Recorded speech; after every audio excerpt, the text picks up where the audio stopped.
This time we're going to do a new run with the decreased base out demand and see if she can handle 2 complete cycles of this. I'll start the prisms and then let her start reading. And begin.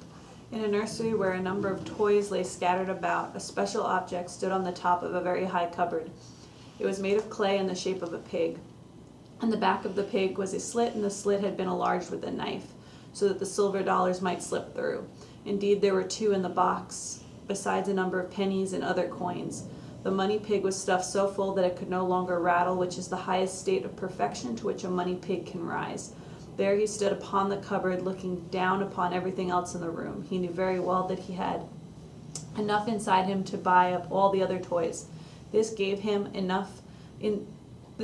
a very good opinion of himself. The rest thought of the fact, and also that they did not say it, for there were so many other things to talk about. A doll in a blue dress, though rather old for her neck had been mended, lay inside one of the other drawers, which was partly open. She said to the others, "Let's have a game at being men and women." Upon this there was a great noise among the toys. It was late at night, but the moon shone through the windows. They had plenty of light. As the game was now to begin, all were invited to take part in it, even in the children's rusty old wagon, which certainly belonged in the coarser playthings. Each had its own value, said the wagon. We cannot all be noblemen, but there must be some to do work. The money pig was the only one who got a written invitation. He stood so high that they were afraid he would not accept a verbal message.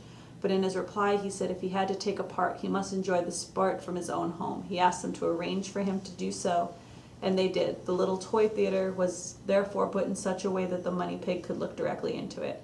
Some wanted to begin with a comedy and afterwards to have a tea party and a discussion for mental improvement, but they started with the last first. The rocking horse spoke of training and races. The wagon of railways and steam power, for these subjects belonged to each of their professions. The bamboo cane stood by, looking stiff and proud. He was vain of his brass and silver top. Okay, good.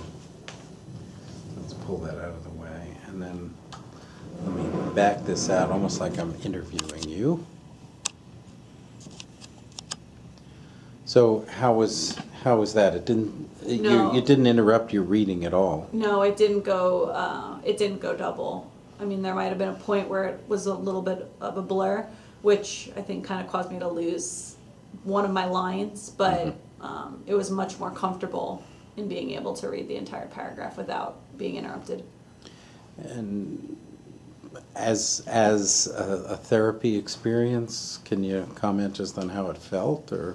I definitely felt like I had to work. Like there were parts that were easier for me to do, and I felt like I was able to read it with ease, but then you could tell where there was a part where there was a little bit more of a strenuous activity where I had to actually focus a little bit harder in order to be able to keep my place. Mm-hmm. And then it kind of got a little bit easier again, so that I was able to kind of recover where I struggled. Okay.